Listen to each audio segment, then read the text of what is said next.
Trainee ആയിരിക്കും. Trainee ആവില്ല, ട്രെയിനിൽ ബാച്ച് ആയിട്ട് വരൂ. അപ്പൊ ഇനി വല്ല ഗസ്റ്റും ആയിരിക്കും. ഗസ്റ്റ് ആയാലും ട്രെയിൻ ആയാലും അവളുടെ മുഖം ഒന്ന് കണ്ടാൽ മതിയായിരുന്നു.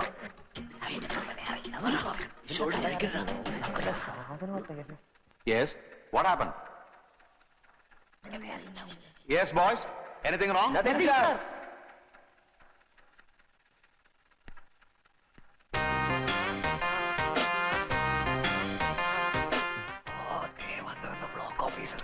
എത്ര കൃത്യമായിട്ടാണ് ആരോ പറഞ്ഞു നിർത്തിക്കണല്ലോ ബ്ലോക്ക് ഇരിക്കും. നോക്കി എന്റെ സ്വാമി സാറ് ഒന്ന് മാറിയൊക്കെ ഞങ്ങളൊന്ന് മുഖം ഒന്ന് പാർക്കട്ടെ.